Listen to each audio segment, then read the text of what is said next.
From WXXI News, this is Connections. I'm Eben Dawson. Our connection this hour was made at an Olive Garden near you. The restaurant chain that's known for unlimited salad and bread and 2,000-calorie pasta dishes is cutting back. Here's how CNN described it last month. Quote, Olive Garden, which has traditionally seen success from its annual unlimited pasta promotion, recently noticed the opposite trend. Some customers actually wanted less food. Last quarter, the restaurant chain tested a new menu section at a little less than half of its locations, smaller portions along with reduced prices for 7 of its dinner entrees. The trial was designed to appeal to cash-conscious customers who've been cutting eating out from their budgets, hurting restaurant profits. It was a success. Customer feedback was positive.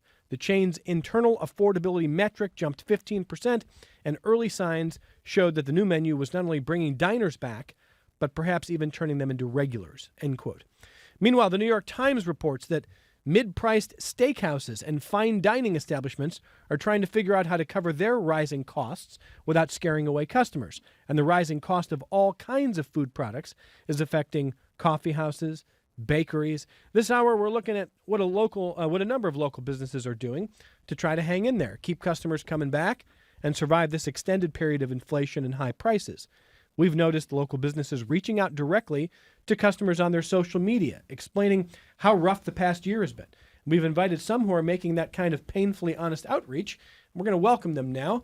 In the studio, let me welcome Art Rogers, chef and owner of Lento Restaurant. Welcome back to the program. Thank you. Great to be here. Across the table is Kelly Scott, co-owner of Get Caked Bakery. Hi, Kelly. Thanks for being here. Thank you. And there's Rory Van Grohl, owner and operator of Ugly Duck Coffee. Welcome to you as well. Thanks for having me. 2025 in a year, in a word, 2025 was what, Rory? Anxious. Anxious. Okay, Kelly? Challenging. Challenging. Art? Yeah, anxious is good. Stressful. Yeah. Mm-hmm. Stressful. Okay. So all three of you, in your own ways, we're going to share with our audience what you have been doing to let people know not only what you're going through, but how you're trying to work with them to make sure they have a good experience with you, they can get what they want, they can keep coming back, you can stay in business. And I know it's tough. Art, you sent a rather lengthy note directly to your customers, and I want you to summarize that for our audience. What did you tell people?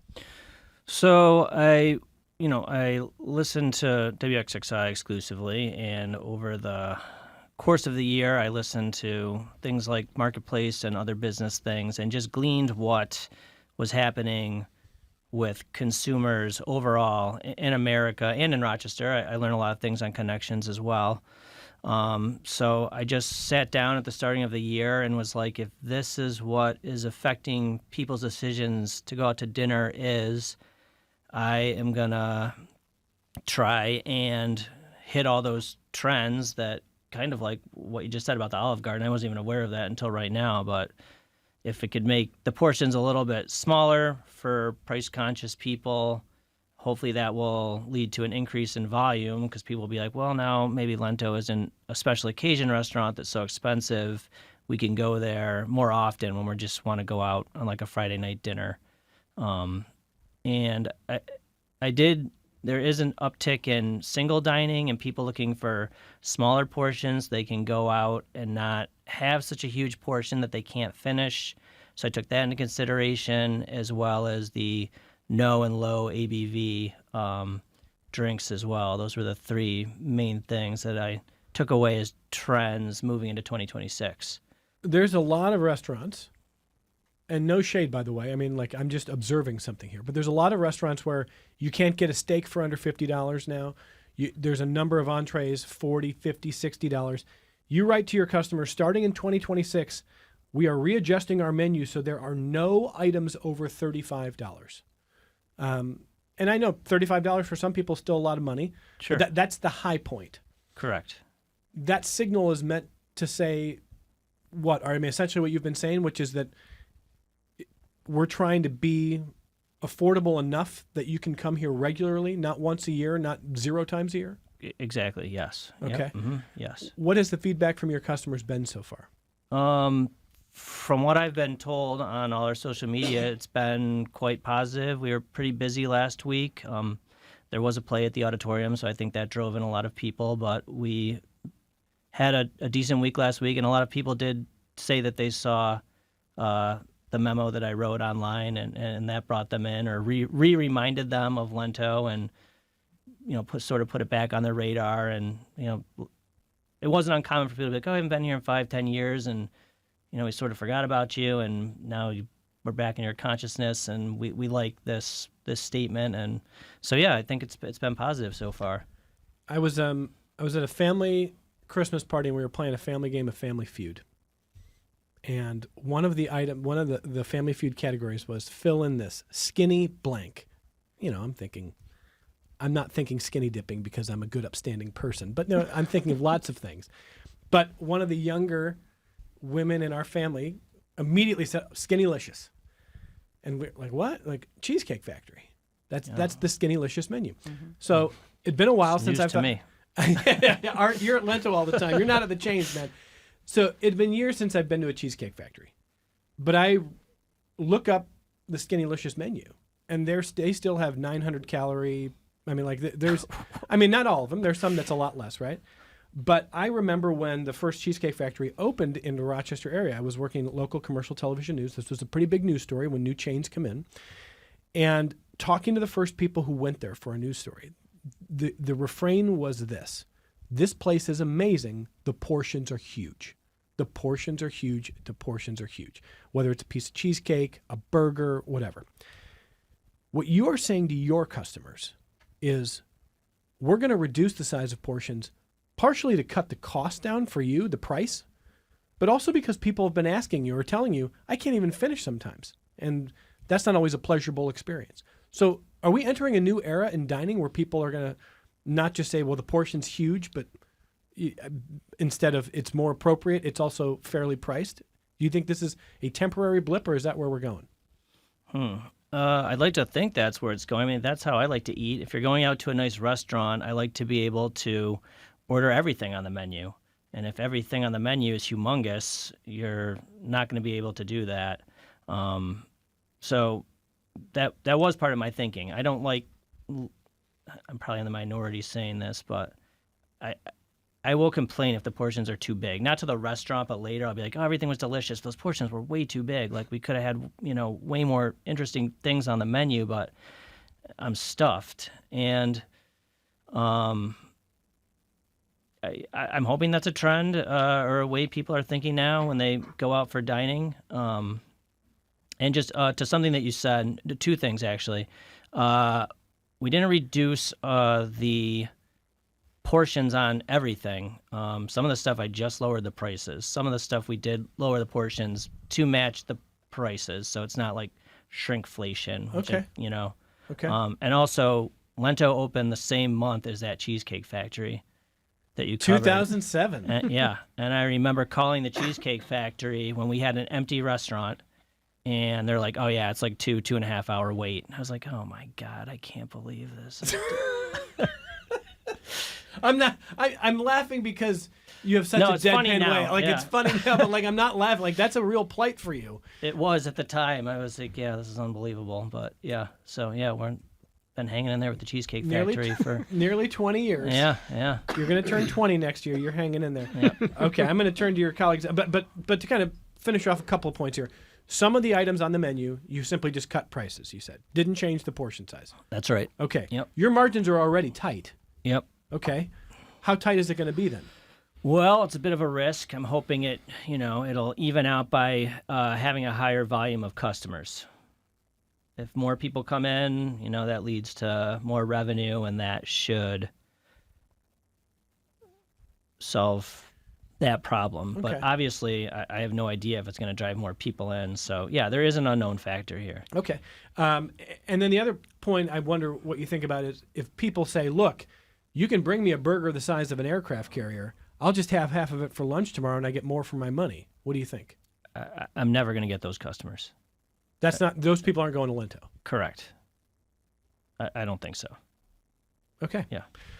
Well, interestingly enough, Rory Van Grohl at Ugly Duck, you wanted to break down for your clientele the actual cost, component by component, of a latte, which I thought is a really interesting educational exercise.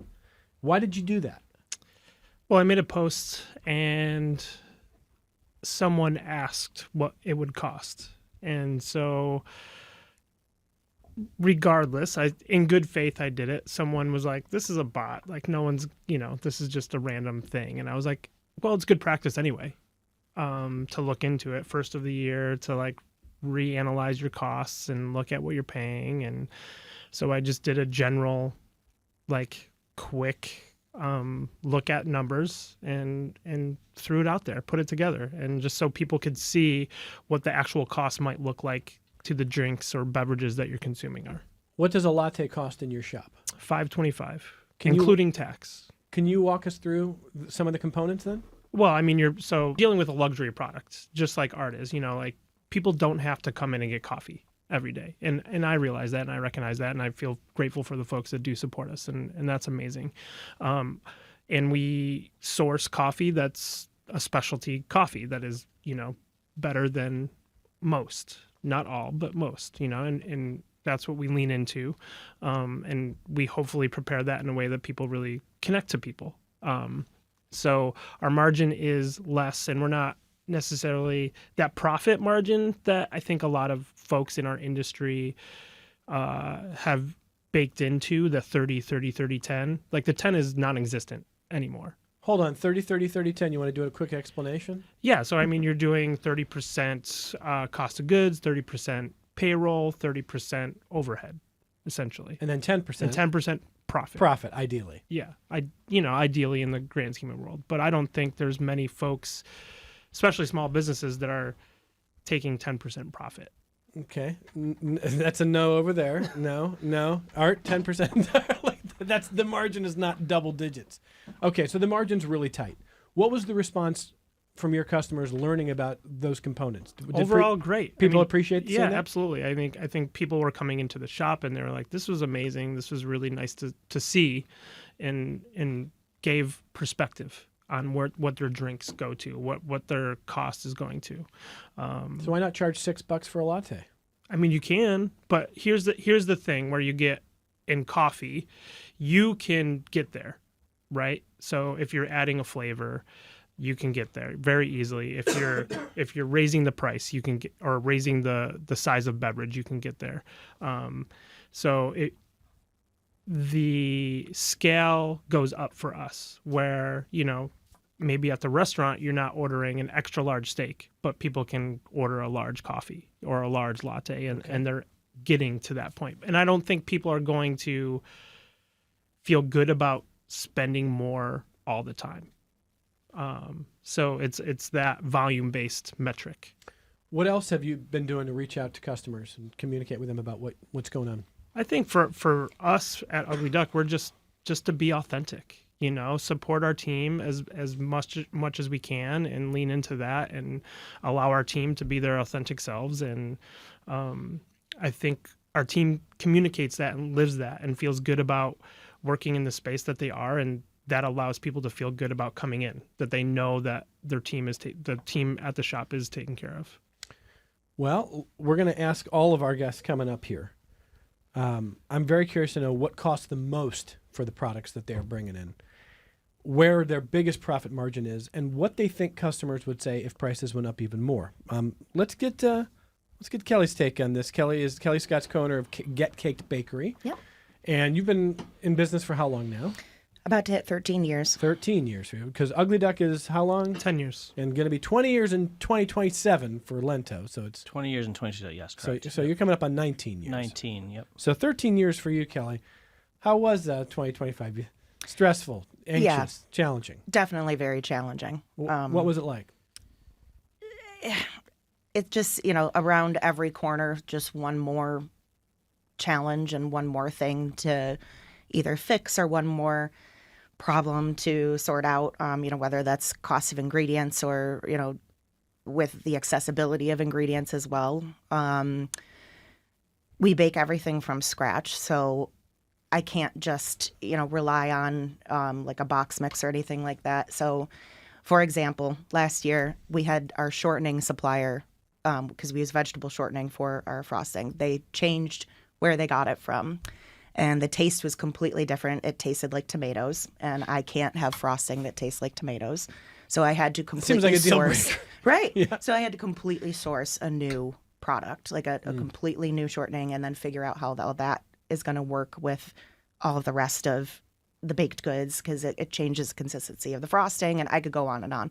But there's so many things like that just they all have to line up perfectly. And over the last few years, but last year in particular, is just, all of those little things just seemed to be so much harder to get into place to, line everything up, make everything happen.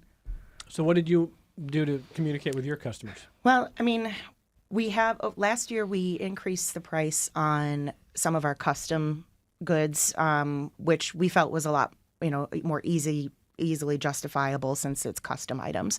And I was really hoping, to hold off on raising prices for as long as possible. So we went all last year without raising any in-store prices, making it almost 2 full years before we had increased any prices in the store. And then at the end of this year, we looked at everything and our expenses, and like Rory was saying, the 30-30-10 model, ideally that's there, but right now it's just not realistic. I mean, we're looking at like a 1% of leftover money that you can then use for research and development. Or I'm looking at your pie. So you put together this pie. I did. I made a little cake. A pie for a pie chart, or I a cake chart, or whatever this is. I did, and I just it's basic. It's vague. I didn't obviously put everything in there, but like my employees, they deserve the world. They're the ones who are there making my dream come true every day. And so over the last year or two, the staff that I've had have gone up over $3 in their wages. I just gave all of my staff another full dollar raise at the beginning of the year, because the people are so important to what I do, not just, for the talent and everything, but because I can trust them. And so my labor costs have skyrocketed. That's the biggest part of the pie right now. Yeah. Looks like it's fully a third or so. Oh yeah. I'd say my labor cost is right around like 30 to 33%. Okay. And then everything else as far as cost of ingredients, that has definitely increased. Yeah. The next biggest piece of cake or pie would a little Rent bit less than later is utilities. rent utilities. Yep. And then similar to that, a little bit smaller than that, maybe a sixth of the pie is ingredients. Yep. Then you've got miscellaneous operating costs, and then you got this tiny little slice left Yep. for R&D, new equipment, emergencies, etc. Yep. And Ideally, that'd be a bigger slice. ideally it'd be much bigger. For example, last week I had one of my ovens go down. I've had this oven for going on 13 years. So I'm like, okay, these things happen. Let's see if there's a way I can fix it. Fortunately, my husband is brilliant with mechanics and whatnot, and he was able to figure it out. It was one of the contacts that turns the oven on to make it heat. It was a $300 fix versus a brand new oven, which could have been how much money? How much? Right now, with the oven that I would want to replace it, it'd be about $12,000. And I just replaced 3 refrigerators this last year as well, because I had 2 refrigerators die in the same week as well. So, like, it's just, these things just add up so quickly, and you think you're going to have, oh yeah, we profited this month, hopefully that means we'll be good for the end of the year, and then you get to the end of the year and you're like, oh yeah, I have to take, we have all of these things that we have to account for, and now it limits your ability to, like, I can't look at hiring anybody right now to get myself to work on the business instead of working in the business. It's just not feasible to hire somebody else right now, and that's part of that problem. So what have your customers told you about this pie chart, cake chart, that sort of this radical transparency that you wanted them to know what you're going through? What have they said? Yeah. I mean, I've always, like everybody else in here, I've always tried to be really honest and upfront with the customers about what's going on. A lot of our customers, some of them, to be honest, did not even notice a price change. Some of them have said, oh, you finally raised your prices, because we were really, really low on certain things. Like, you could get a 6-pack of cupcakes for just $20. And they're like all kinds of crazy different cupcakes. And that, even now after I've raised my prices, I'm still the lowest in the city not counting Wegmans and grocery stores, but as far as like handcrafted baked goods, as far as that goes. Have you had any complaints about the raising of prices? Not really. I've had a couple of people who've been like, oh, okay, I understand. And it might change exactly how much they get, but I've actually seen an increase in how many people are coming in. Not just since I raised my prices, but over the last year or so, I've seen an increase in people who are coming in, but a little bit of like less in what they're spending. So I'm like Art. I'm trying to find things for them that, you know, are like nice little add-on things or like affordable, smaller desserts or, you know, just alternatives. Like we're also looking at shifting how we sell our cookies. We have been for years, we've been selling big individual cookies individually sealed, and they're just not moving as fast as I want them to be. How much for a cookie? It's right now it's $2.25 for a cookie, and I lose money. Yeah, I was going to say, I mean, depending on the size of the cookie, that's, yeah. I mean, I'm not making, I don't make any money on I them. remember one of my favorite restaurants back in the day, John Vito and Obegalos. John has since passed away and was a great, great guy. A really funny, acerbic, smart guy. And made great soups and sandwiches, but he had a cookie like the size of a human head, but it was delicious. And it was $1. And I remember telling him this 20 years ago. Like, that's crazy. I said, John, you got to raise your prices on the cookies here, man. Like, I feel like I'm stealing from you. Yeah. And he said, I run the books and I know the strategy here. You got to trust me. Yep. And I'm like, okay, so cookies might be a loss leader for him, but that's Yep. not the main part of his business. I get it. He's working on something. So for you, the cookie you're losing money on. Right now, cookies are our loss leader. That is how it's been for a long time. And it breaks our heart because, like, I actually started my business doing cookies. And then I transitioned into doing cakes and stuff, and then it became Get Caked. So What's your best margin item? cupcakes Cupcakes is where you make your money. or macarons. Okay, Believe it or not. Rory at Ugly Duck, what's the best margin item on the menu?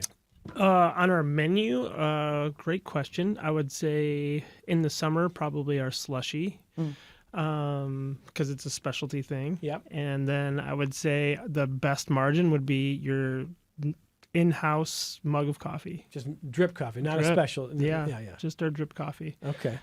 Art at Lento, what's the best item? When people order this item, you know at least you're not losing money. You might be making money. What is it? Soup. Soup. Yeah. That goes for every restaurant. Because Yeah. the soup is a low-cost item to make. To Yeah. have. Okay. Yeah, yeah. Okay. The part of the reason I ask is I got a note from a listener who said, sorry, now I'm digging through here. We love Lento. We go a few times per month. I'm wondering what is the best way to help them. Is there a certain night or time that they need to fill? We love all the food. Are there certain items that are better margins for them? I guess the same could be asked of any of the guests. So what would you say to this person? Oh, wow. What an interesting question. That's a real cut. I know who this person is, by the way. They're not related to you. That's just a real person. Yeah. Geez. Well, Wednesdays or Thursdays, because, you know, people go out on Friday and Saturday, at least in the type of business that I'm in.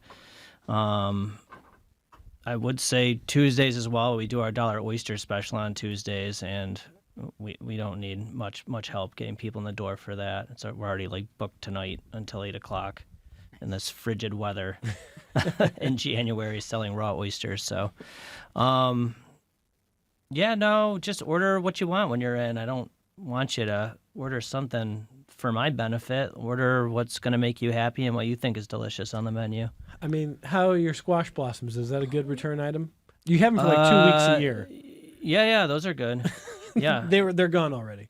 Oh, they've been gone for a while. Yeah. Yeah, squash blossom season is over. It's a short Yeah. short little window. Yeah. Okay. Would you say for folks to be flexible and dine later? Yes. Yes. That's an interesting one. You mean go out to eat later? Yes. Yeah, Thank you, Rory. I mean, you're saying you're booked until 8 o'clock, but I know notoriously in Rochester, people have a window of wanting to eat between 6 and sit at 6 and 7. Yes, he's And right. rarely do they ever like push back. We're like the Yes. opposite of Europeans in that way. Yes. Yep. Yes. And we are not a late crowd. So you're saying go later. Or just 6:30. Everyone needs. There's some unwritten rule in Rochester. Like we have to eat at 6:30. 6:45 is too late. 6:15 is too early. Like everybody, we always have a huge push in our reservation right at 6:30. So yeah, branch out. Come in early. Come in late. We'd love to have you. Instead of, I mean, I noticed that like people would come into a restaurant that you would say they're at a 15, 20-minute wait. They would leave to go find another restaurant rather than sit and wait. And 15, not do 20 the minutes. opportunity cost in their head, like it's going to take me 20 minutes to find another They would restaurant. not do that. It's a protest. They want that 6:30 seating, Art. They gotta have it. Go at 8 o'clock. Make Art happy. Go Yeah. at 9 o'clock. Can you seat somebody at 9? Sure. 9 o'clock? Yeah. We won't be out of oysters. Who are these vampires? 9 o'clock? I don't know. So that's, look at Rory stepping in to help Art. Thank you, Rory. Yes, you're- well said. You need a marketing course there. All right, Rory, that was very helpful for Art. Well, now I'm going to ask the same question of you. So for your customers who love you, what can they do to support you better? I mean, I think a no-cost way to support any local business is to tell a friend. You know, if you don't use social media, you know, bring somebody with you the next time you come in, or bring them a coffee if you're going into the office that, you know, as a treat for somebody else. Extend that fortitude that you love about your local businesses forward. You know, I think that's, share it on social media, sure, but like your physical presence of coming in is great. I'm gonna one up that one. Physically pull a friend out of a Starbucks and take them into a small local coffee shop. I mean, you know, for I think any of us local businesses, we're not competing against each other. We're competing against the other corporate entities around us. You know, like, you know, multiple smaller coffee shops opening. It's not against me. It's against the entities of what's around us. You know. So like it's the Cheesecake Factories in Art's case, you know, It's the Starbucks and yours. Yeah. You know, the Dunkin' Donut, like all those, like there's a market share. There's a reason why there's a lot of coffee shops. There's a reason why there's lots of restaurants. It's people want to go out to eat, and people are just, you know, sometimes you have to wedge yourself in there and give yourself the identity of who you are so people can connect with you. That's well said. Kelly, what can people do to support you better? Yeah, just like, you know, Rory said, so a way you can do it without spending any money would be just, you know, tell a friend. Let's say, you know, you had your birthday or you had a graduation and you got one of our cakes. You know, someone is having another party, you know, hey, I know this place where you can get it, you know, better than Wegmans. It's actually baked fresh. No offense, Wegmans.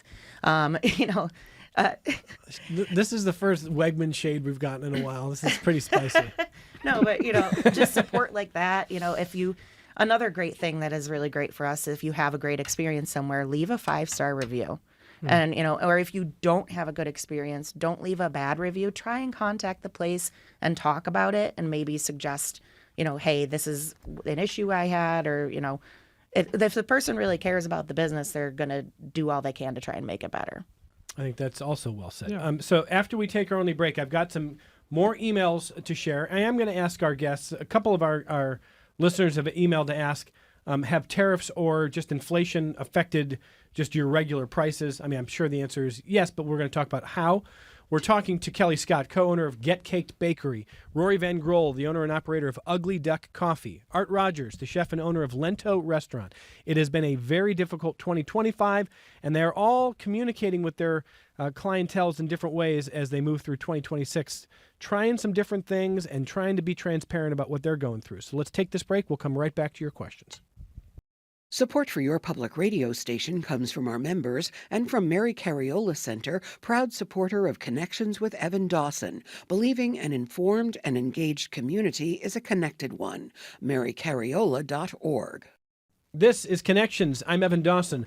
Isaac says, kudos to Art, Rory, and Kelly. Just want to send big kudos to your guests. I've been a longtime customer at Ugly Duck and Lento, and Get Caked made a wonderful birthday cake for my mother's birthday a couple years ago. I frequently go to various coffee shops in the area for meetings, and very few are on par with Ugly Duck. It's especially disappointing when I pay more at another place and the latte is mediocre. We also love Lento a lot. We love going there for special occasions as well as nights when we don't want to cook at home. The experience is always great. I love supporting local businesses and restaurants where I know they're committed to quality and taking care of their staff. That's from Isaac. Now, as much as all of our guests, I'm sure, appreciate that, Isaac, I do want to point out, Art said in your email to your customers, one of the goals is to be less of the special occasion place and more of the third place, more of the regular stop for folks. That's not a criticism of Isaac, of course, but tell me more about what you meant when you told your customers. Here's what you said. The changes you were talking about will help change the perception of Lento as an expensive special occasion restaurant and encourage you to consider us as that third space to grab a drink and a bite after work by yourself, with a group, or still for celebrating that special occasion. So tell me more about that. Yeah, so that was another trend that I heard was happening 2025, 2026, sort of tying into people wanting to go out by themselves. Also, there's like a loneliness epidemic in America, and I'm not on social media, but from what I hear, everyone is just on their phone all the time. There's a lack of human connection. So I wanted to make an accessible menu where people could go after work and be like, hey, let's get a drink, NA or A, and not be like, oh, Lento is too fancy for that kind of thing. Just sort of put it on people's map as a place that they can go and decompress after work with their friends or by themselves or as a couple, and not just be like, oh, we can only go to Lento on our anniversary or birthday. Yeah, okay. You know, yeah, fair enough. And maybe related to that, Chris writes to say, I feel like such a big part of the discussion regarding dining out costs is frequency. When I was growing up, we went out to eat as a family for special occasions a few times a year. Now in my 40s, I somehow find myself going out a couple times a week. While the costs of individual nights out are something to be mindful of, I'm also being more cognizant of how often I'm out. That's from Chris. Yeah, I think that's been happening for forever. I don't know how old Chris is, but I mean, people are going out to eat more, which is, of course, great for me as a restaurant owner. But I mean, you've seen this explosion in even at Wegmans with $6 to go meals, and just in the past decade, people getting food that they can take home and not cook. I'm guessing it has something to do with how we all just work constantly and there's no time to cook. You get nods across the table on that one, Art. Yeah. Yeah. So, to Chris's point, I think just people's dining habits have just changed organically just because of the way life is now. I mean, I don't know about if you guys are ever even home at dinner hours, but how often I think, well, this is what I'm going to make for dinner. And then all these other things happen, and there's a 6-month-old yelling, and then you're starting to make dinner at about 8:30, 9 o'clock at night, and you're like, I could do cereal. I guess that's what we're doing. I mean, it's wild. It's a challenge. Okay, a couple other emails here. For Art, here's a way to get singles out to your establishment: a book at the bar special. Invite individuals to enjoy your menu over a book without having to overorder sharing sized dishes, or feel on the spot for showing up alone or feeling forced to chat with the bartender. This solves for affordability, creates new opportunity to boost your numbers, and touches a new body of potential customers. And this is signed a newly single person. That's actually a really good idea, and we've been getting a lot of people reaching out with similar ideas like that of having like a communal table. So right now we're just brainstorming a way to do something like that emailer's idea to try and encourage people to come out to meet other people and not have to like buy or just be with themselves, right? You said that just singles hanging out. Sure, yeah, correct. But if you could bring in many singles of people that have like a shared interest, like a book, that sort of helps solve that loneliness epidemic thing, and people might make a new friend, and that's kind of what I was going for with that angle of it. I do think, to Art's point, I do think all three of you are contributing to keeping people connected in different ways, and we're feeling very disconnected. I mean, you've got, what percentage of your customers, I've asked you this before, what percentage in any given day would you say you recognize people in your shop? What percentage? Like as regular, semi-regulars, even if you don't know their Do names. I recognize them? Yeah. I would say probably 80%, whether they know or not. 80%. That is a huge number. So you've got a lot of people who see you with routine. Yeah. So you're obviously an important place for people. Are you cognizant of the value of that beyond just the coffee? Are you cognizant of the value in society of having these spaces? Personally, yeah. I mean, I've been a part of that routine, right? Seeing families or scale it even back further. Seeing single folks, then those folks dating, them folks getting coupled, and then having kids and having families and watching those kids grow up. I mean, that's amazing. And I'm sure Art and Kelly have been a part of that too. I mean, that's so beautiful. And to be able to just have a seat at that table to see that exist is amazing. It brings warmness to me. And the fact that whether that's a weekly occurrence or a monthly occurrence, whether those folks come in daily, you witness that growth, and that's special. And that's community, right? And that's a part of the fabric that we're all a part of, and that's what we want to be a part of, whether that's partnering with other local businesses for our baked goods or, the folks that made our furniture, or, there's a web that it's not just a business, it's our partners in that business fabric. So like when a local business closes, it's not just us closing, it's that has a ripple effect along the path that we're a part of. Kelly, how often do you feel like you know your customers? I usually recognize a lot of people. We have so many people though, like some of them only come in once a year, for that special birthday cake. So I want to say I recognize at least like 50 to 60% of them. But I know a lot of people by name, not by face, because I'm behind the scenes a lot of the time. So I'll see like orders that come in and I'll say, oh, this person orders all the time, but I might not know what they look like. So it's especially important to me. I mean, every single person that comes in, I'm just so appreciative that they're doing that I'm always going to remember that person, regardless of whether or not, it was a good experience. Most of them are good experience, obviously, but yeah, it's important to make that connection, Well, here is a former Lento server and an ugly addict, Carly, who says smaller portions are magic. She says, Evan, I would happily drink a European-sized coffee, 5-6 ounces any day, but often I can't find anything under 8 ounces if I'm lucky. I was in Trieste, Italy in October. The city's famous for the Capo and B, a single shot of espresso with a little milk foam in a tiny glass called a bicchiere, often served with a chaser of chocolate sauce. It's still 1 to 2 euros. People go cafe to cafe through the morning, sometimes to 3 to 4 in a day. This allows people to spread resources, socialize more, try more roasting styles, and breathe life into their city. This is certainly a way for downtown cafes to support each other.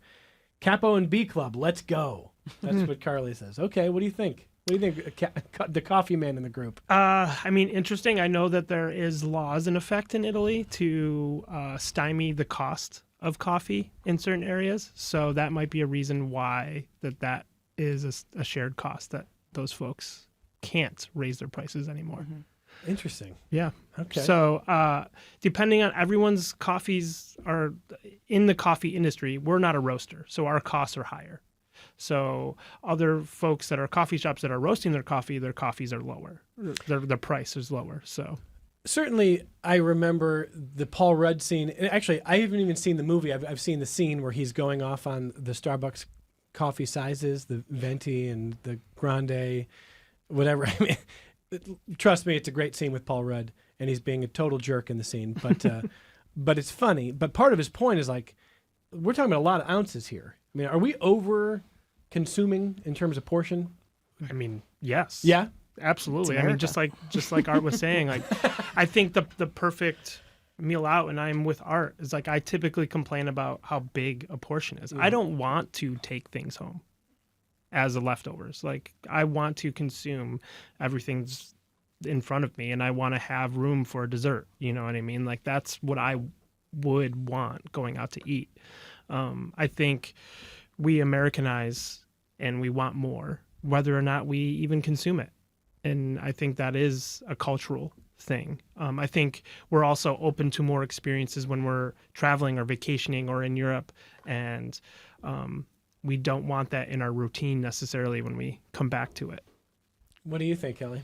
No, I agree. My husband's European, so the whole Americanized. Everything is bigger.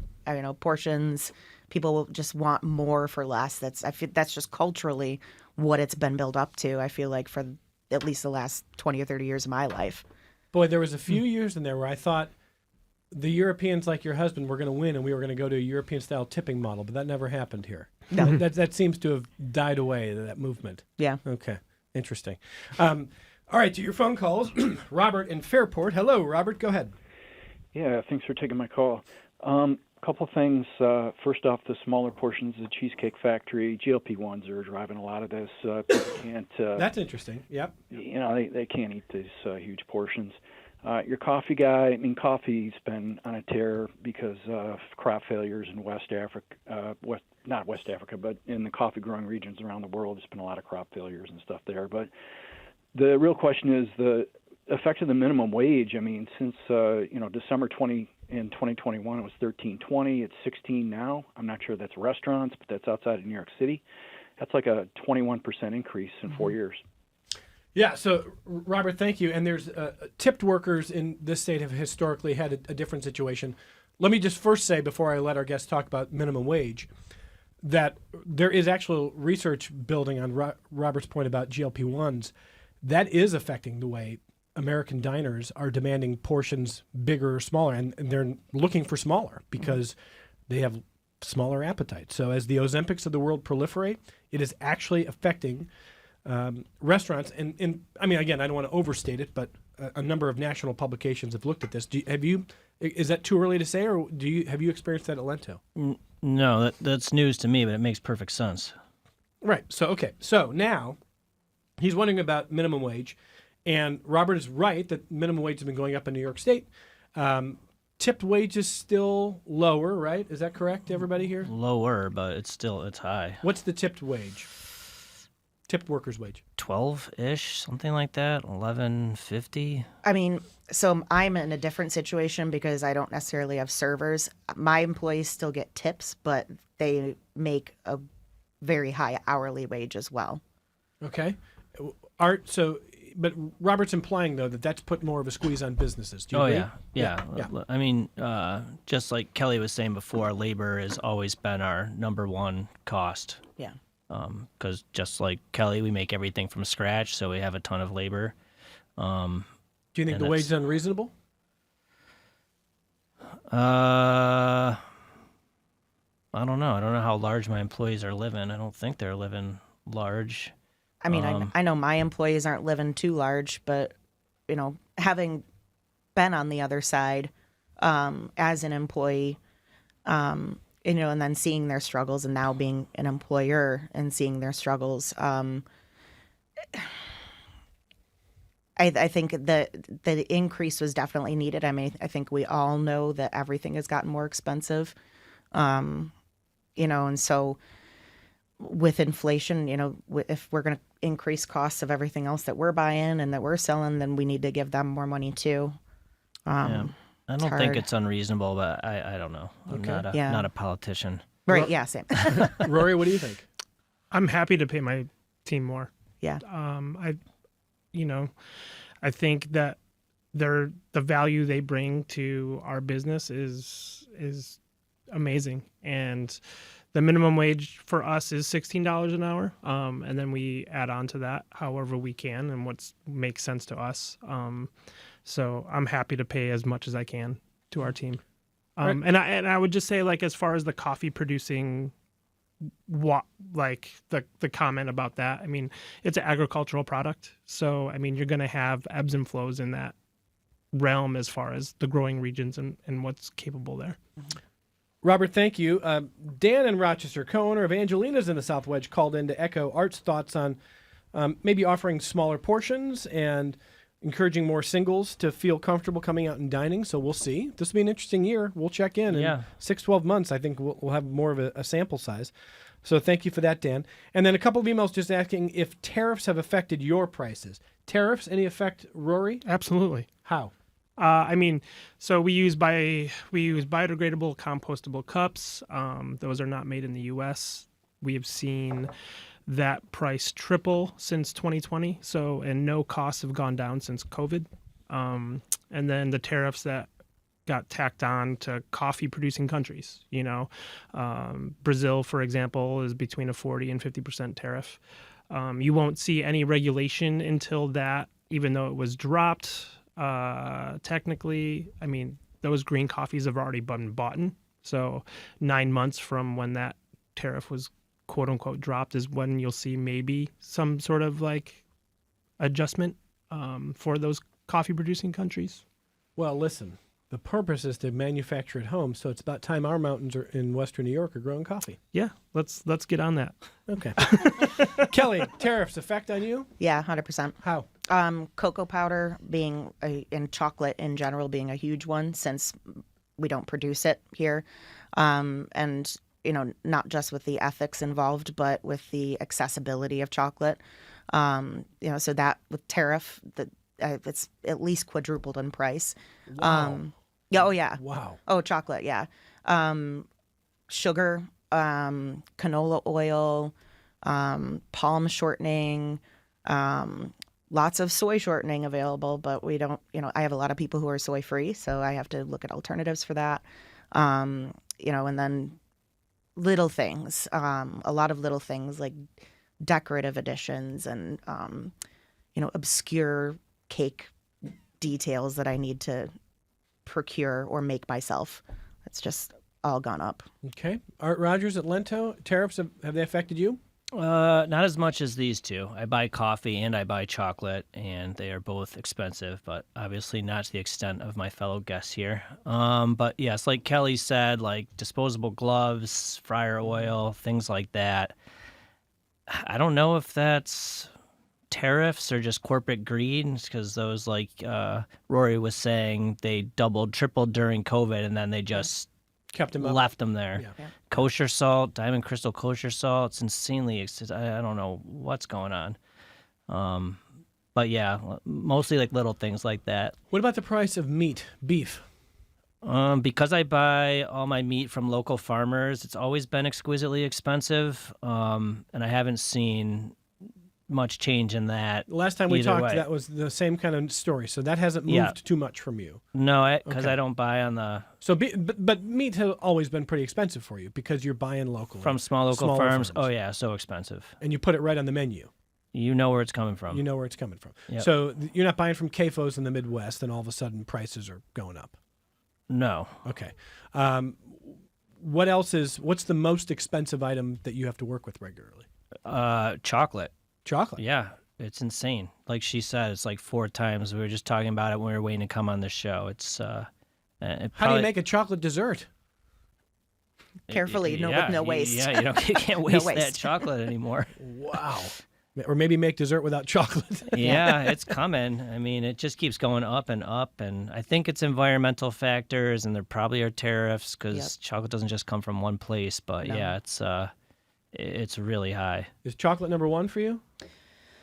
Yeah, probably. If you were to single the ingredients, I mean, my flour has gone, 3 to 4 times the price it was. Everything has. A bag of sugar used to cost $19. Now it's $60.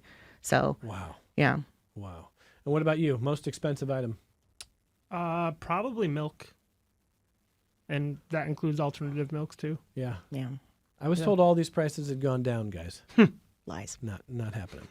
All right. So in our last 90 seconds, then, we're going to see, and I appreciate Dan from Angelina's, and frankly, small businesses across the region may be listening, going, yeah, like we're kind of in a similar boat. That was the point today, not to advertise 3 businesses, but to tell a fuller story of the marketplace. And so you understand what your local small business owners, especially in food and beverage, are going through. It's not easy. Do you expect 1 year from today still be going strong? Are you worried at all about being able to sustain what you're doing? Rory?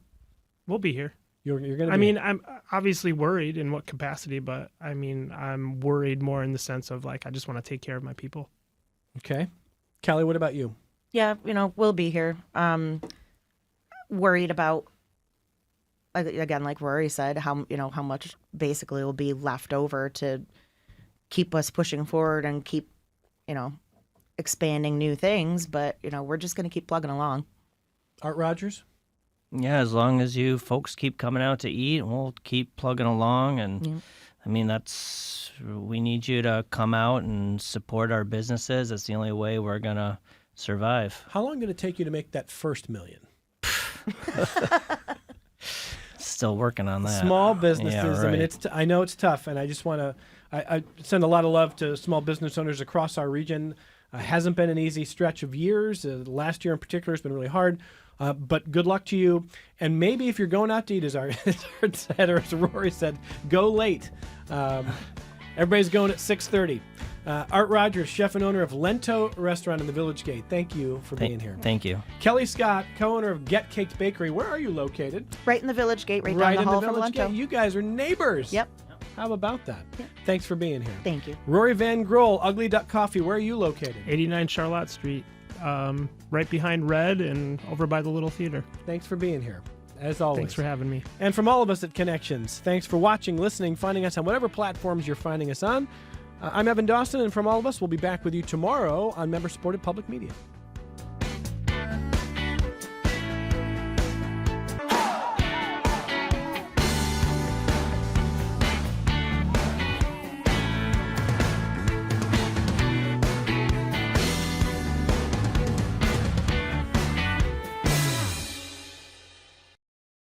This program is a production of WXXI Public Radio. The views expressed do not necessarily represent those of this station, its staff, management, or underwriters. The broadcast is meant for the private use of our audience. Any rebroadcast or use in another medium without expressed written consent of WXXI is strictly prohibited. Connections with Evan Dawson is available as a podcast. Just click on the Connections link at WXXInews.org.